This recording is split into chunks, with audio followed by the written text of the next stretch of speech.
Hello, welcome to the course on power electronics with wide bandgap devices. Today I'll continue the discussion on EMIs. So in the last class I have already discussed about different types of EMIs and how to measure those EMIs. So basically by using LISN we can measure EMIs. Then we have to separate out two different conductive EMIs, common mode and differential mode, in order to design filter with respect to each EMI noise. Right. So now whenever we place LISN in any converter, how the converter schematic looks like. So schematic diagram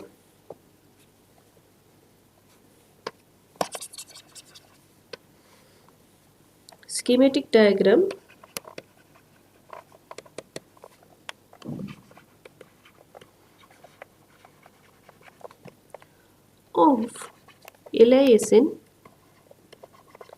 in experimental setup.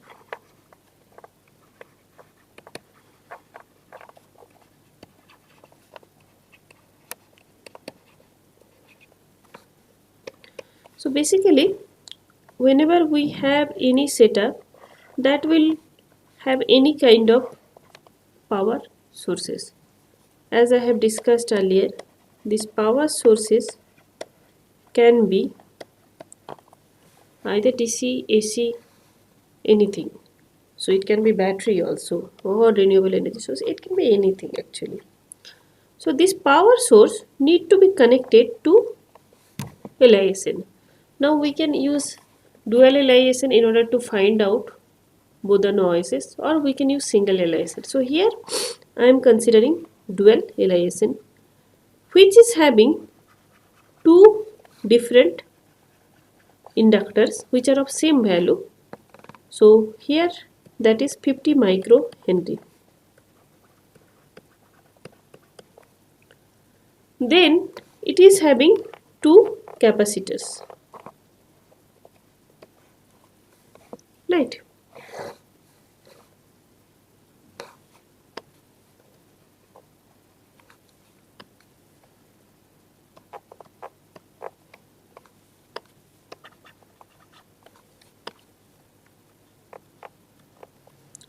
Now this capacitor is connected to a common point which is connected to another capacitor and resistor with respect to both the sides. Now the value of this capacitances are, this is 1 microfarad, this is 1 microfarad, this is 0.1 microfarad, this is 1 kilo ohm, this is 1 kilo ohm, this is 0.1 microfarad, and this point is connected to 50 ohm resistance, where the noises can be measured. Now this LISN output will be connected to converter directly, but if we need to connect any filter in order to reduce the noises, then that filter part will be coming next. So let's say we have CLC type of filter, right? So this is then will be connected to the converter itself.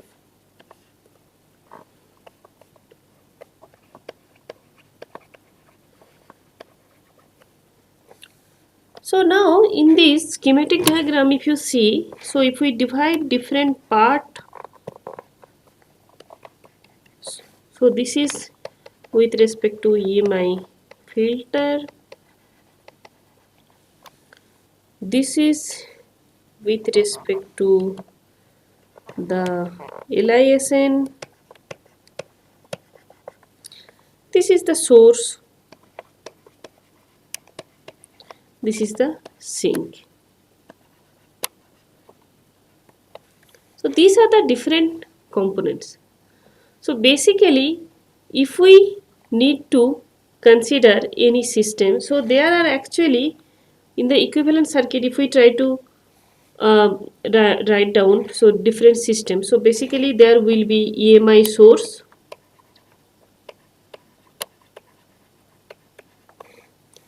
then EMI sink, which is converter,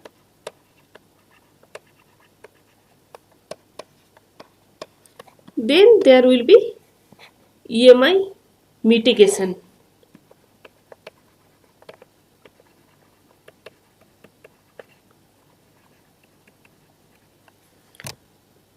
Part.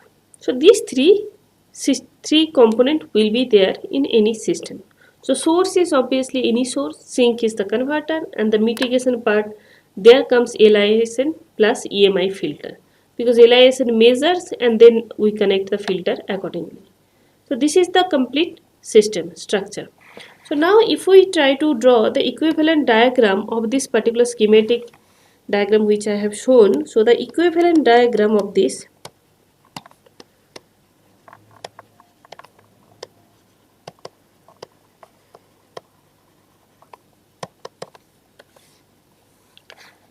we can actually represent, let's consider the power source, it is a voltage source, right, which is DC voltage.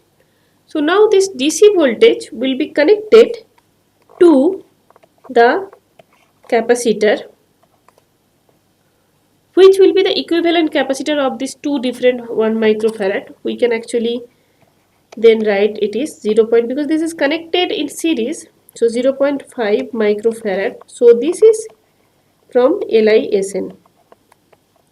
Now there will be equivalent inductance, so they are also part of this LISN. So this will be 100 microhenry.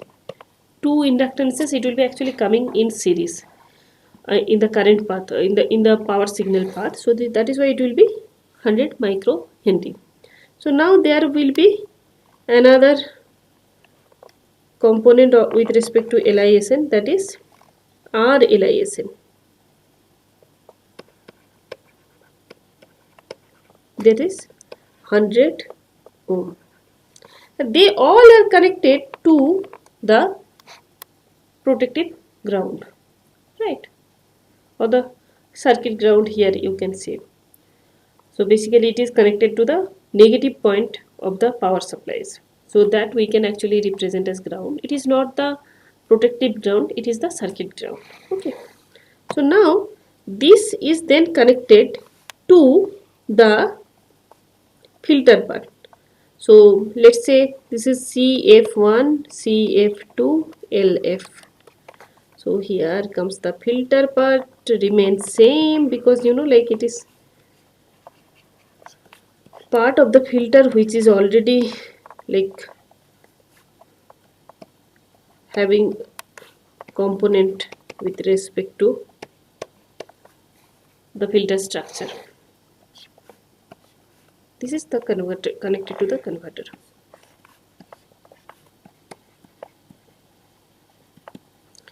So in the previous diagram you can see this a dual LISN, so different components are shown separately. In the equivalent diagram I have shown here the equivalent component. So this now can be utilized in order to understand the operation of the system. Okay. So now when we have this different LISN and everything, when we measure the signal, the noise, then we need to also find out the limit. So how to find out what is the limit? So there is EMI standard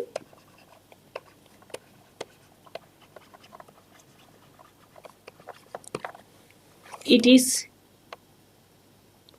actually given with respect to measurement of EMI. So this is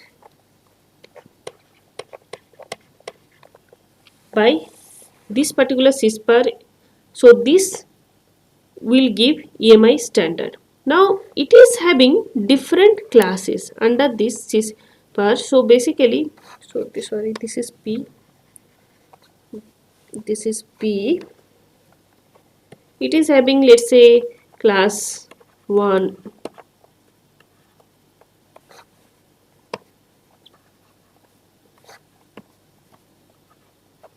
class 2, class 3,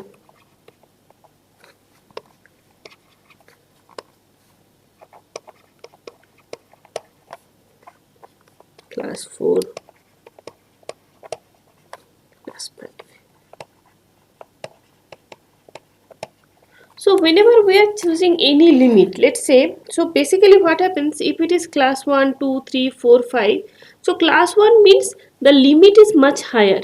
Let's say the magnitude of that particular limit, so generally it is in the level of 120 dB.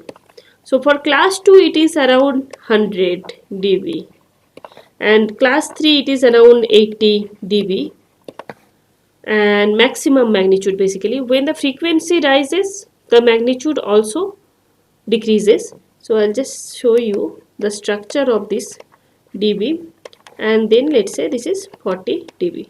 So you can now understand. So basically if it is with respect to any standard, so then the magnitude versus frequency curve,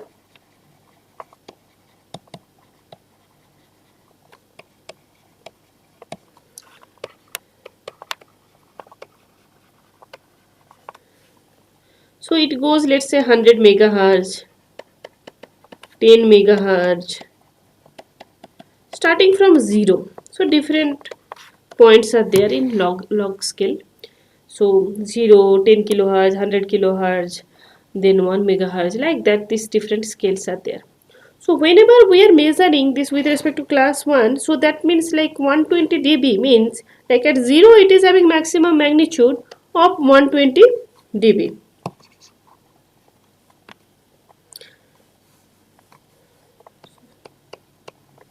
So at 0 it is having 120. As the frequency rises from 0 to, let's say, it is 1 kilohertz. 1 kilohertz, then 100 kilohertz, then 1 megahertz. Just giving you an example. This may not be the actual values. So 1 kilohertz, then 100, then 1 megahertz. So then this limit will be such that it will actually follow this kind of envelope. As the frequency rises, this envelope looks like this. So let's say this is with respect to any particular class, class 1. Now as the level class it reaches to, it is in class 2, then probably it will start little below than class 1, like this. Like this it will go on. So you can see here this EMI noise has to be within this particular envelope. If at 0 this envelope, like if the noise is beyond this particular value, then we have to design a filter. Means let's say this we have just giving you an example of the input and output. We have a converter. So I'll anyway, like while designing the filter, I will discuss in details how to design filter with respect to required attenuation. This is just to give you an example. So if we have a converter, any converter, specification is given such that V in equals to 30 volts, V out equals to 3.3 volts, then I out equals to 1.6 ampere, C in equals to 10 microfarad. This is the electrolytic capacitor, and then 1 microfarad is the ceramic capacitor, the high frequency and the low frequency, two different capacitances. So then Fs is the switching frequency, which is of 370 kilohertz. This can be anything. So basically input output is important here, what is given, and I0. So this generally we get from any system. For any system this specification is given.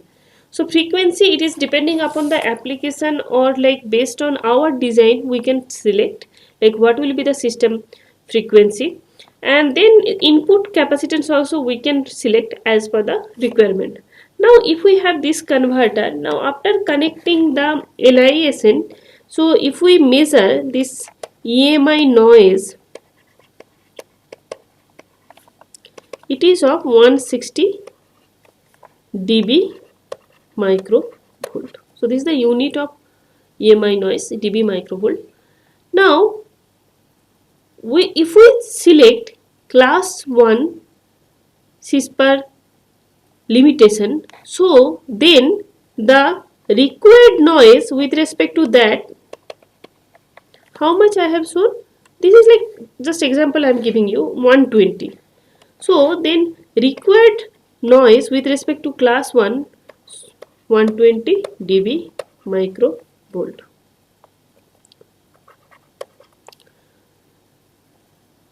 Now the attenuation, how much is required?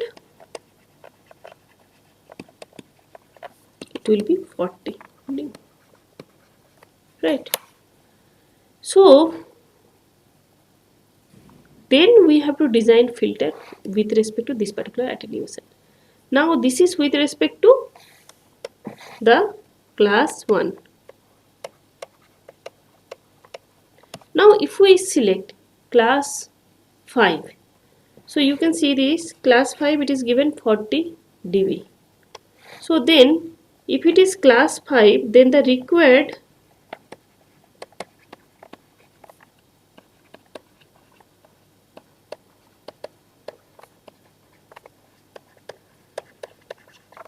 equals to, it has to be 40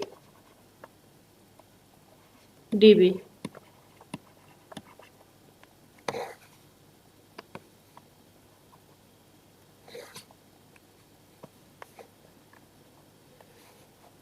Right? Then attenuation, how much will be needing? Will be needing, that will be around 120 dB. So then we have to design filter for that. So this is the reason this limit selection is very important. Obviously, as you can understand from this, like if we can provide limit as per class 5, so that is having very less noise as compared to class 1. So obviously system performance will be much better in terms of noise. Again, like then we have to design filter with respect to 120 decibel. If we select class 1, then the filter requirement will be 40 decibel. So then I mean, like obviously there has to be a optimization point, so that the system size should not get affected by the EMI filter size. If we try to design EMI filter for like 120 dB, obviously the filter size will be higher than that of the 40 dB. So we have to see how much noise we can allow, or what limit we can actually select for particular system, which can be suitable for the application, for particular application. Accordingly we can actually design the filter.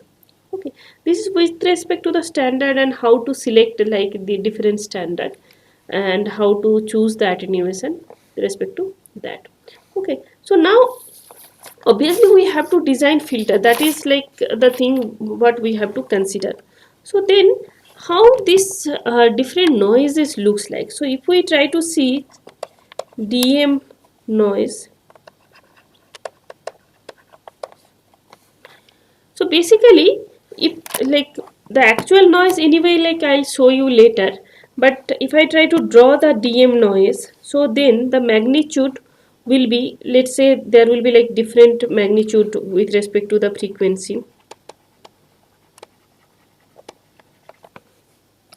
So different magnitude will be there. So magnitude will be having slope of, so this kind of thing, and it is obviously it will be having a slope something like this, and it will be having some high frequency component like this. So this slope, the entire slope you can see here, so this slope will be having minus 20 decibel per decade decade. So basically the slope of this DM noise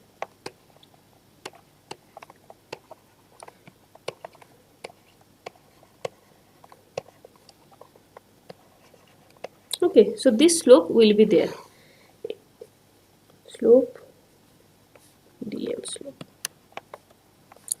Now it is easy to measure because you know why, because we can actually measure it from the power signal itself. It can be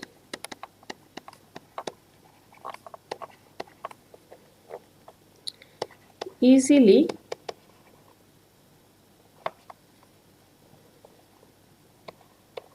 estimated based on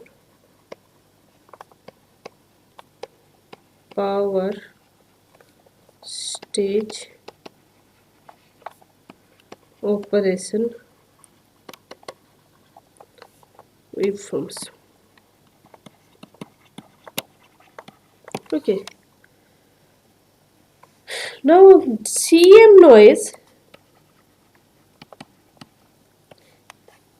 So DM noise will have much more like high frequency component, but the CM noise, it will be generally,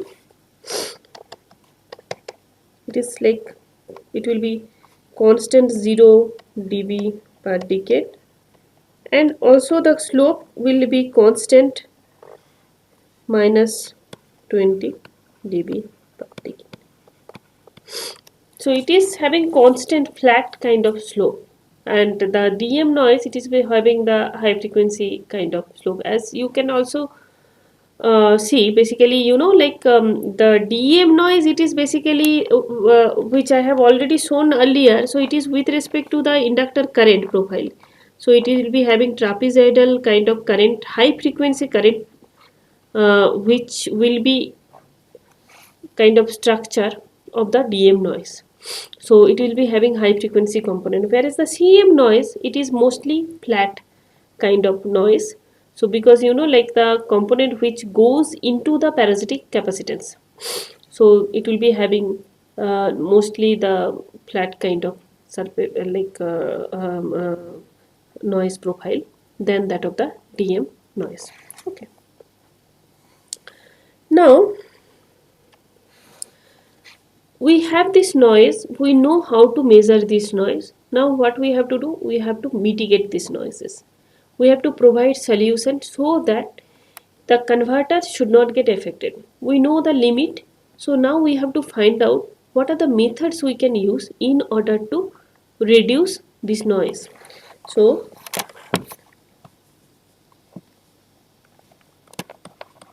conducting, so we are here, since we are talking about only DM and CM noises, so we can say conducting EMI noise mitigation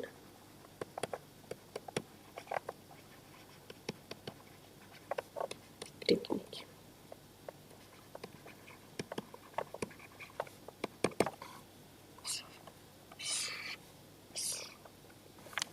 Right. So this EMI noise mitigation techniques, there are actually many methods. So till now I have only discussed about the filter part, but there can be different methods. So let's see what are those methods. So first is that hardware design and layout.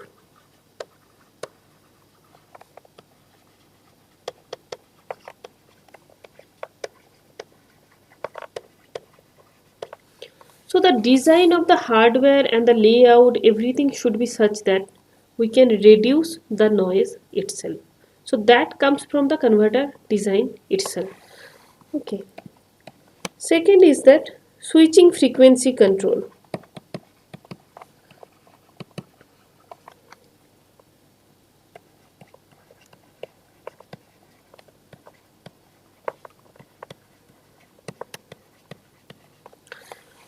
As I have told you, as we go for higher frequency, then the noises associated with it become significant, because you know, like the noises generally it is coming from the parasitic components.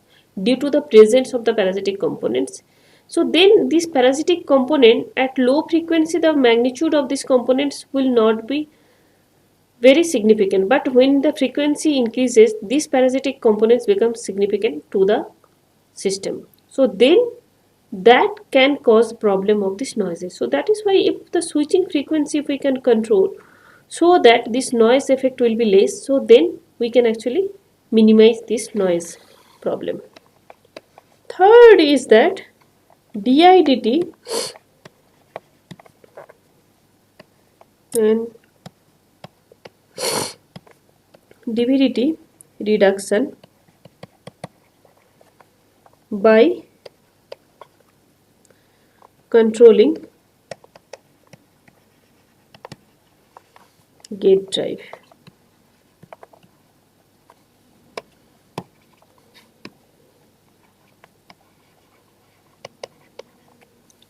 So this is something comes from the driver part. So we can actually change the slope of DIDT and DVDT, how much it is going to be, how fast the switch can turn on, how fast the switch can turn off, or how slow we can make it so that it will not affect the actual duty cycle. So this comes from the gate driver part. So we can actually, there are actually many methods, so we can easily control the gate resistance to change the slope. So that can actually affect this DIDT and DVDT. Obviously at higher frequency then we have to select the optimum value of DIDT and DVDT so that it should not affect the actual duty cycle. So generally it is expected to have very, like this DIDT and DVDT slope to be very fast so that it will be close to the square wave. Again, like if it is close to the square wave, there will be different problems. So one of the problems is this EMI noise. So if we can reduce this, or if we can control this so that the EMI can be controlled, or maybe EMI noise can be kept within the specified limit, so then that can also be done from the gate drive circuit. Obviously we have to see other part of the circuit, it is not getting affected by this, that part we need to look after. So all these three technique which I have given here for the mitigation of the EMI noise, so that comes under reduction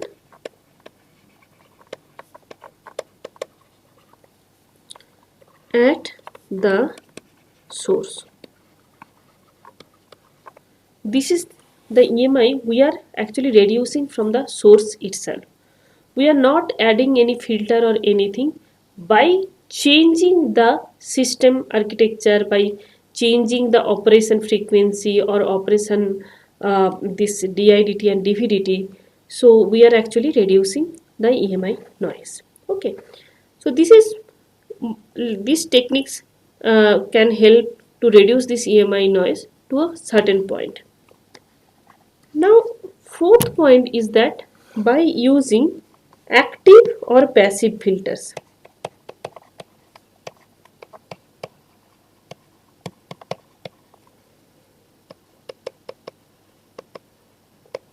This already I'm like talking it, like if we need to reduce the noise then we have to use the filters. Now it can be active filter or passive filter. We'll have detailed discussion of this filter design later. So passive filter obviously you can understand, so the passive components will be there, some active component will be there. So how it will be, that we will see later. But now these filters, like any of the filter, passive or active, if we can actually connect, so then we can actually reduce the noise. Then again these filters can be designed based on the requirement of the attenuation, as I have discussed in the previous slide. So if attenuation is more, then the filter requirement will be more. If attenuation will be if it is less, then the filter requirement will be less. So that is how we can actually design the filter, right? So now these filters are actually different types. So filters actually, it is different types of filter. We can use first order, second order, third order, based on the requirement of the attenuation that we have to select. Again this first order, second order, third order, so on. So these filters can be of different type, high pass, low pass, different type of filter, T type, pi type. So different filters can be there. So that like filter itself is a big like area research area of discussion. So I'll not go that much in details of filter design, but I'll discuss about the part which is required for EMI noise reduction. So that part I'll discuss in details. Okay. So you can also go through the design of the filters part if you are interested. So you may find different books for that. Okay. So now 6 is that internal filter inbuilt with topologies.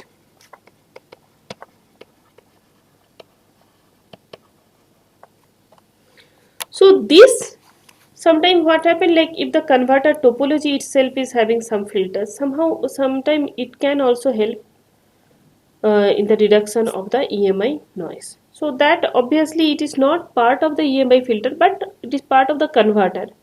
So it helps in that process also. So this is in this the reduction will be along the path.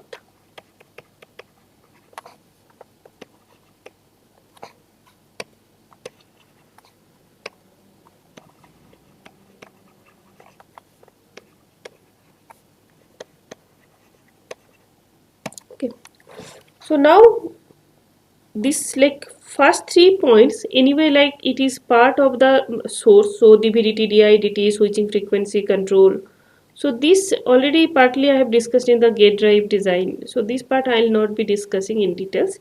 I will be discussing in details about the active and passive filter part and how we can design this filter for EMI noise reduction. That discussion will be in the next class. So again the same references you can refer for this, and thank you. That's all for today.